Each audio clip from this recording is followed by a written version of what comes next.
خواتین ملت اسلامیہ، میرے ساتھیوں، دینی بھائیوں، یہ دینی و اصلاحی پروگرام ہے۔ قرآن اور حدیث کی روشنی میں آپ حضرات کو جو باتیں بتائی جائیں گی انہیں آپ سنیں اور سوچیں، غور کریں کہ کون سی خامی ہمارے اندر پائی جاتی ہے جو قرآن اور حدیث کے ہم خلاف کام کر رہے ہیں، تو اس کی اصلاح ضروری ہے۔ میرے دوستوں اور بھائیوں، بلا کسی تمہید کے اور بغیر کسی تقریر نورانی کے یہ بات عرض کر دینا چاہتا ہوں کہ اللہ کی نعمتیں اس کائنات میں بھری پڑی ہیں، اور سب سے بڑی نعمتیں تو ہمارے اور آپ کے جسم سے لگی ہوئی ہیں۔ ایک کان کی سنائی، آنکھ کی بینائی، اور اسی طرح سے ہاتھ پاؤں کی طاقت اور قوت، دل و دماغ، یہ وہ چیزیں ہیں جس کا نعمت بدل نہیں ملتا۔ آنکھ چلی گئی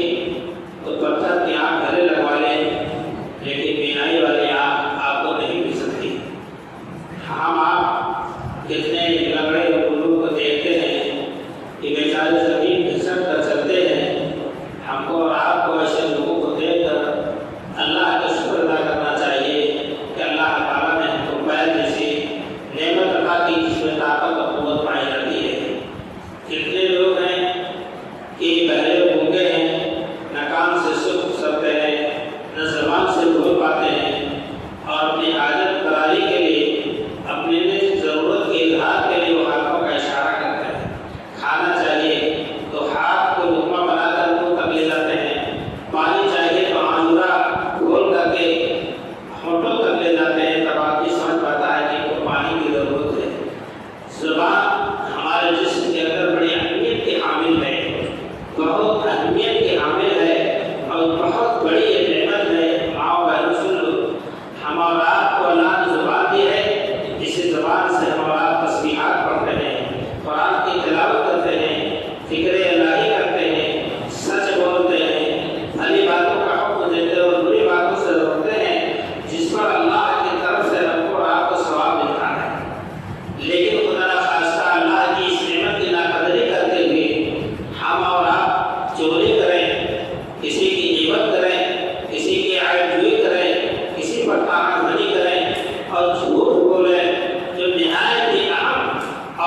نیکی کا